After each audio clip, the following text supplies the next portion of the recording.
Vijayawada terror లింకుల కేసులో కీలక విషయాలు వెలుగుచూశాయి. ముఖ్యంగా ఢిల్లీకి చెందిన మరో నిందితుడు లక్కీ అహ్మద్ సోషల్ మీడియాలో 2 ఉగ్ర నెట్వర్క్లు ఏర్పాటు చేసినట్లు పోలీసుల విచారణలో తేలింది. ఇన్స్టాగ్రామ్, టెలిగ్రామ్, సోషల్ మీడియాలో గ్రూపులు ఏర్పాటు చేశాడు లక్కీ అహ్మద్.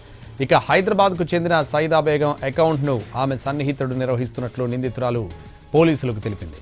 3వ రోజు విచారణ ఉగ్ర లింకులకు సంబంధించి కీలక నిజాలు వెల్లడించారు నిందితుడు. ఇదే విషయానికి సంబంధించి మరింత సమాచారం మా ప్రతినిధి శ్రీకాంత్ ఫోన్ లైన్లో అందిస్తారు. శ్రీకాంత్.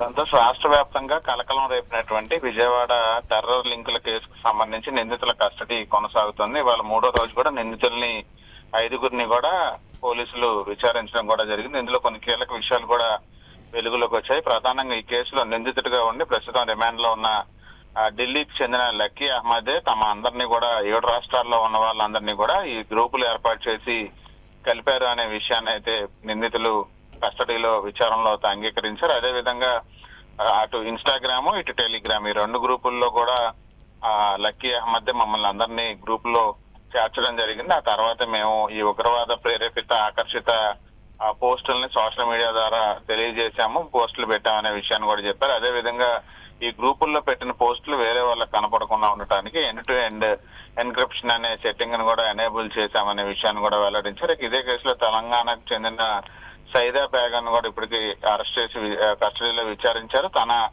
అకౌంట్ ని వేరే వ్యక్తి, సైదా బేగానికి సన్నిహితంగా ఉంటున్న వ్యక్తి ఆ అకౌంట్ ని నిర్వహించాడు అనే విషయాన్ని సైదా బేగం విచారణలో వెల్లడించినట్టుగా తెలుస్తా ఉంది. సైదా బేగం కి పూర్తి స్థాయిలో ఈ ఉగ్రవాదానికి సంబంధించిన పోస్టులు పెడుతున్నట్టు సమాచారం ఇచ్చినట్టుగా కూడా విచారణలో పోలీసులు గుర్తించినట్టుగా తెలుస్తా ఉంది. ఇక బ్యాంకు ఖాతాల్లో కొంత డబ్బు కూడా జమ అయిందని కూడా చెప్పిన నేపథ్యం ఆ అకౌంట్లకు సంబంధించి బ్యాంకులకు కూడా లేఖలు రాయబోతా ఉన్నారు. అవి స్థానికంగా దేశంలో ఉన్న వాళ్ళ వ్యక్తుల నుంచి ఆ డబ్బులు జమ అయ్యాయా, వేరే వ్యక్తులు వేరే దేశాల నుంచి వేశారనే దాని మీద విచారణ జరగబోతోంది. సోషల్ మీడియాలో కాల్స్ మాట్లాడడానికి, పోస్టులు పెట్టడానికి కూడా VPN అనే ఒక సెట్టింగ్ ను కూడా వినియోగించినట్టుగా నిందితులు చెప్పిన నేపథ్యంలో విచారణ రేపు కూడా కొనసాగబోతోంది. 5 రోజులు కస్టడీకి ఇచ్చారు కాబట్టి ఆదివారంతో నిందితుల కస్టడీ అయితే పూర్తి కాబోతున్న నేపథ్యం పూర్తి స్థాయిలో నిందితుల్ని పోలీసులు అయితే కీలక విషయాలు తెలుసుకునేందుకు విచారణ చేస్తున్నట్టుగా అయితే మనకు తెలుస్తోంది. Right, thank you Srikanth.